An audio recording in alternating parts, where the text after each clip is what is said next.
So, last month I was on my way to San Antonio to attend a conference. And so I flew from San Diego to Phoenix to San Antonio. And I have to admit to you that I am not as friendly on airplanes as I used to be. I've gotten to a point now whenever I travel, I put my headphones on my head almost as soon as I get through TSA. And I bought big, over-the-ear Beats by Dre headphones so everyone who sees me knows that I am trying to make the rest of the world go away. And when I get onto the plane, the last thing I want to do is have a conversation with somebody. And I know I've pointed this out, I've said this before, but the reason why I don't want to have a conversation with somebody is because one of two things happens when they find out that I'm a minister. Oh, yeah. Remember? The first is they either just recoil and they just put up this barrier between us and they want nothing to do with me because they are scared that I am going to try to convert them to my brand of Christianity. Or, and equally as bad, is they just throw up every thought about God and Jesus and church they've ever had in their entire life. I come off the plane just covered in God vomit.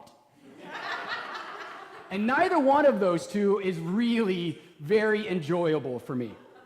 So here I am on the train, I've already flown to Phoenix, and now I'm on my way to San Antonio. I've sat down in my seat, it's an aisle seat.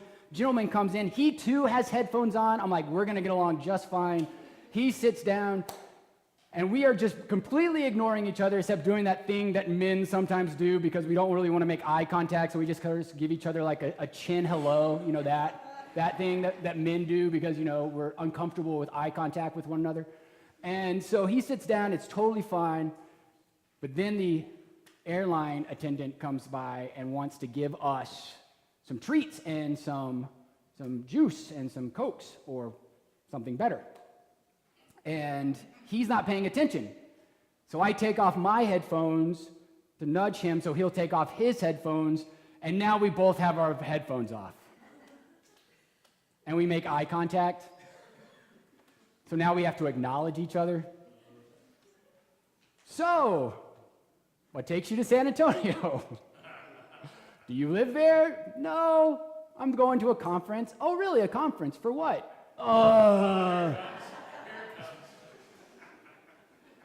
It's a conference for ministers.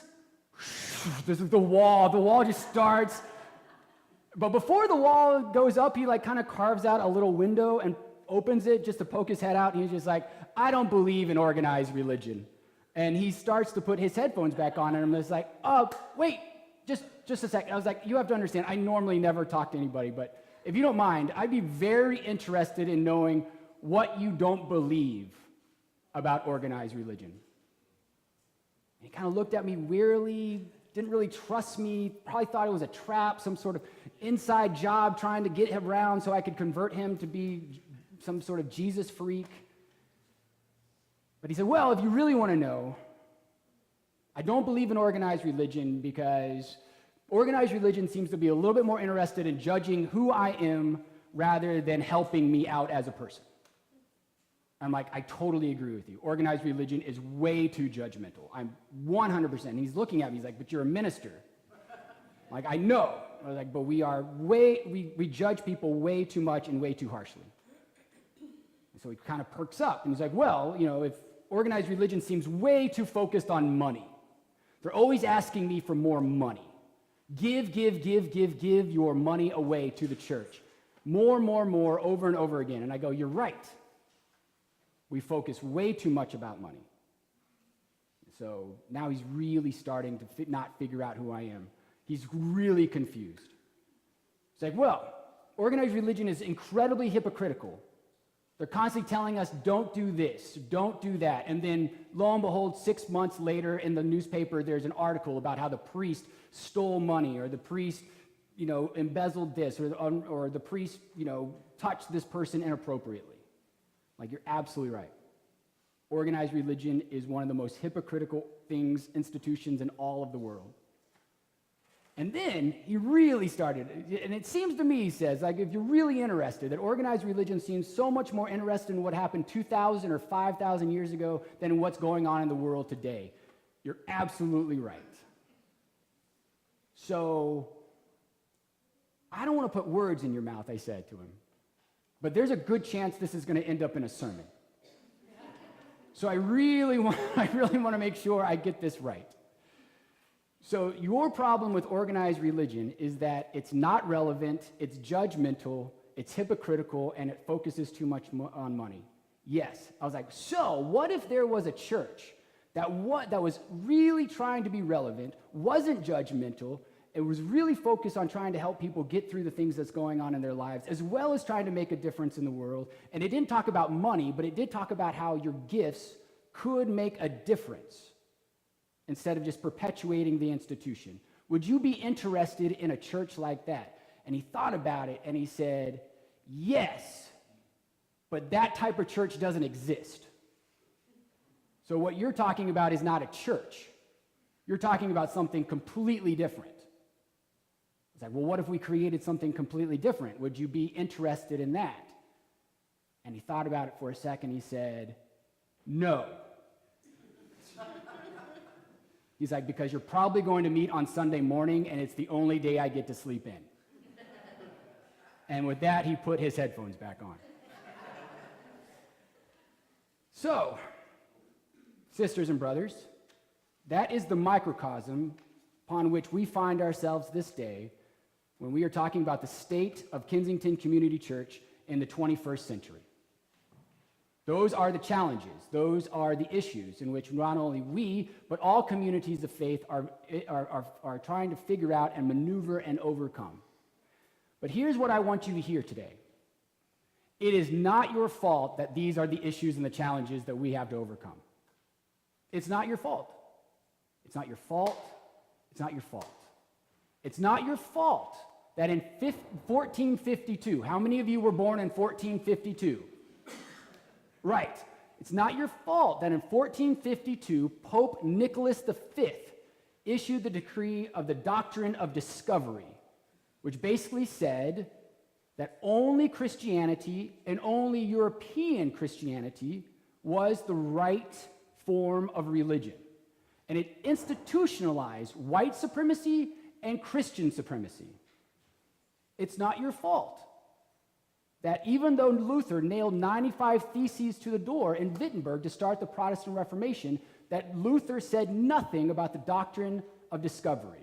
And so European supremacy and Christian supremacy set the context in which all American religion has found itself in from the time the first European person stepped on this continent.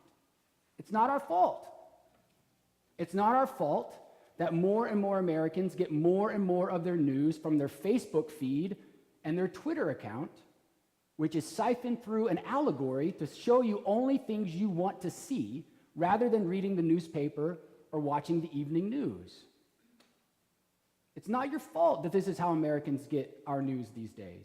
And it's created this vortex where more Americans get their fake news, or they know more about fake news than what they do about good news. And you're saying, oh, well, fake news, that's just a hoax and that doesn't matter.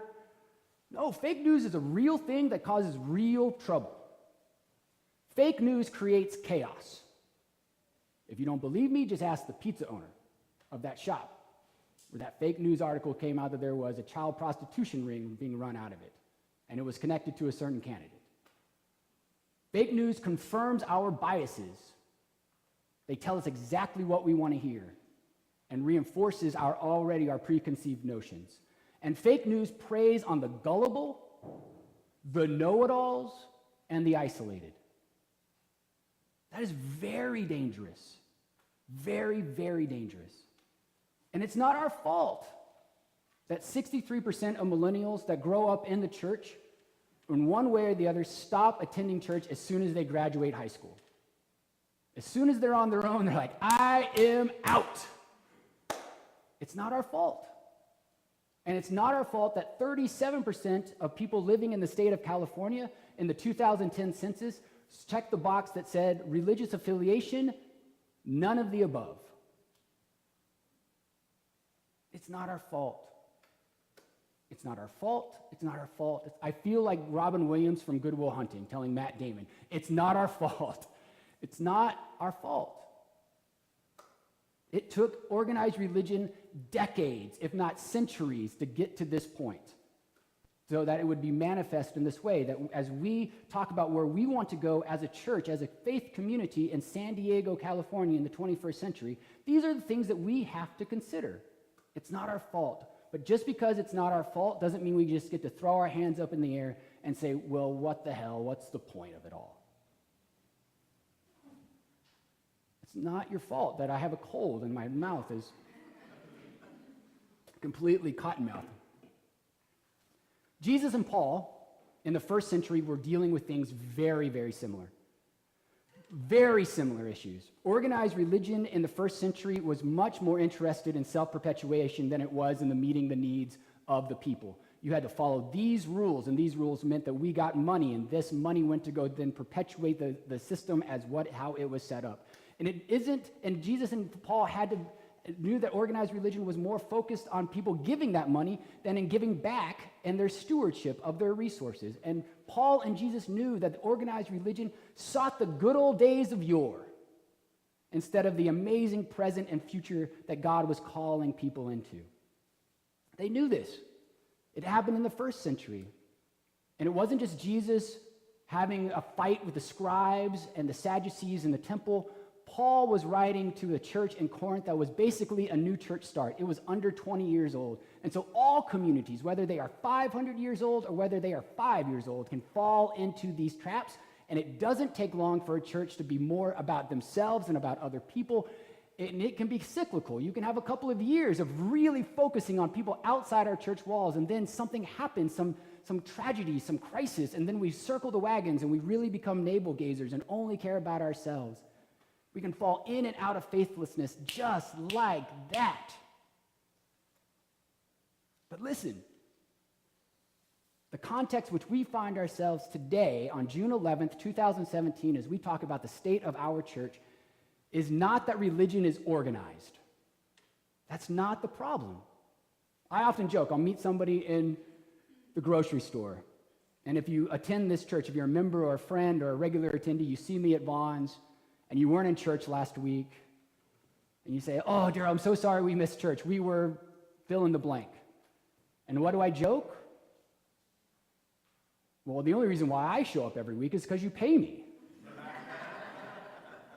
And I do that so that you don't feel guilty. I don't want you to ever feel guilty about not coming to church. I want you to come to church, but I don't want you to feel guilty about it. And the other thing that I often do is someone says, like this guy on the plane, I didn't even get a chance to tell him because he put his headphones back on, but I often joke about people who don't like organized religion that you would love the United Church of Christ and especially Kensington Community Church. We're the most disorganized community ever. But that's not true. That's not true. We're very organized. Just look at our annual report. An annual report like that doesn't get created unless you have real organization in place. So honestly, our problems wouldn't be solved if religious institutions would just get sloppier in their structure and looser in their time management. Our problems wouldn't be solved if we just got, a little bit less strict and rigorous about our financial oversight. The problem isn't that religion is organized, but that it's super well organized for the wrong purposes. Which raises the question, as we look at the state of our church here at Kensington in the 21st century, what should our purposes be? And I think Jesus' whole life and ministry provides us an answer. If you read the Gospels, you'll notice that Jesus doesn't walk away from religion. He doesn't open up a bread and fish restaurant in Galilee, then turns it into a multi-million-dollar miraculously fast food franchise around the Roman Empire. Nor does he retire to a retreat center in Mount Hermon, where he smoked Egyptian cigars and drank fine wine with Mary Magdalene and his boys. No, he doesn't sell out and he doesn't give up. He devotes his life passionately to direct people in the right purposes around which life, including their religious life, should be organized. And this is what we should be organized about: justice, compassion, and love. And the greatest of these is love. In short, he's not about organized religion, he's about organizing religion and organizing religious people for the purposes of the good news. And again, we cannot dismiss fake news as no big deal because fake news causes real damage in real people's lives. But we have to provide an alternative narrative to the fake news cycle that we have perpetuated in this country over the last 30 years. We need to be a church not about fake news, but about good news. Because fake news creates chaos. Good news creates peace. It creates shalom in a person's heart, which then expands out into the community. Fake news confirms biases, our preconceived notions. But good news is about character formation and about sacred transformation. And fake news preys on the gullible, the know-it-all, and the isolated. But good news is about compassion and empathy for other people. It challenges our preconceived notions, and it gives us courage to speak truth to power and gives hope to the hopeless. When Jesus saw the failures of organized religion in his day, he did not give up. He got organized. Do you notice that?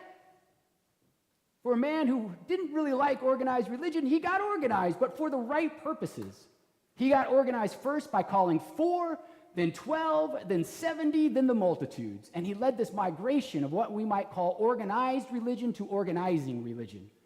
From religion organized for self-perpetuation and preservation to religion organizing in the hopes of justice and compassion and love for all of God's people.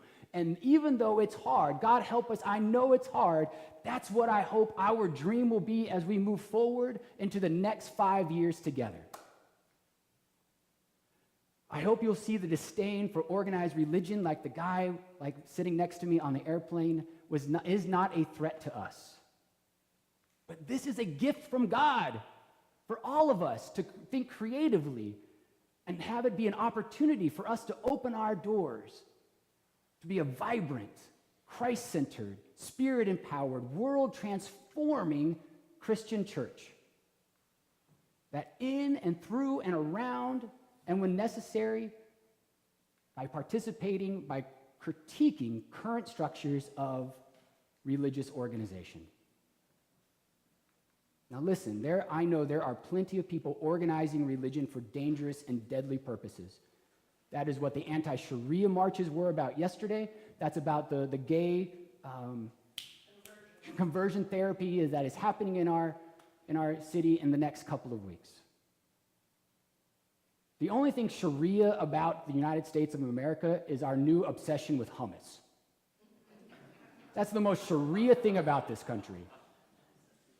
And to think otherwise is to be duped by fake news. And I didn't even know gay conversion was still a thing. I thought that was a thing from the 80s. And the only thing from the 80s that we should be bringing back is Phil Collins.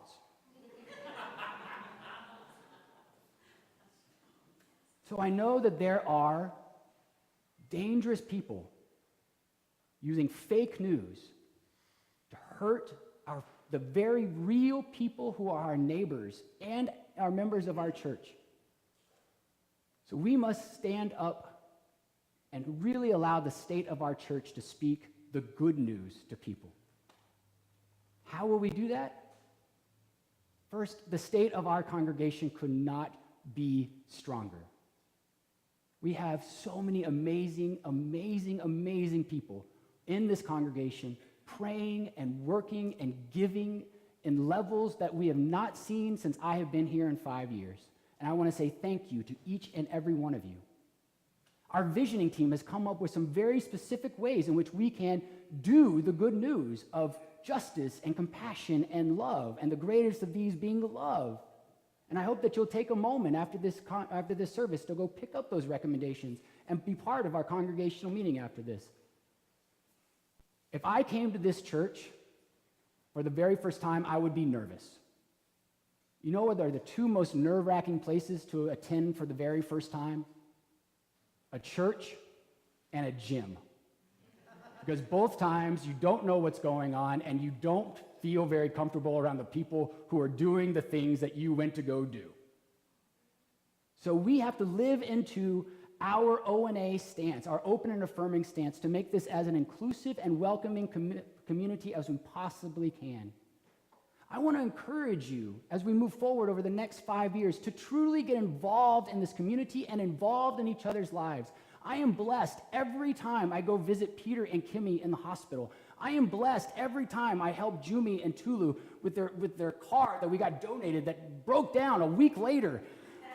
I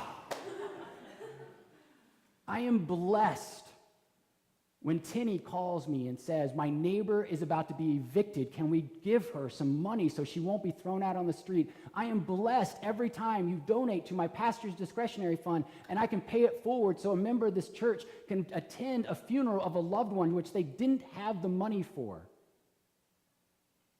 I am blessed every time I get intimately involved in people's lives, and I encourage you to do so. One way that you can do that in a very spiritual and maybe non-threatening way is volunteer to be a member of the prayer circle. It's a list that comes out every week of people who are in need of prayer in our church, and you can hold them in your hearts and lift them in your prayers. The guy who was sitting next to me on the plane had a real critique for Christianity in the 21st century. The only thing of that list that we can't change is meeting on Sunday morning. But being judgmental, we can change. Being hypocritical, we can change. Transitioning from about giving money to using your gifts to change the world, we can change. And providing an alternative narrative to the danger of fake news so that we can be people of good news, we can change. How will we do so? That will only become clear to us when we have decided that we will do so. May it be so. Amen.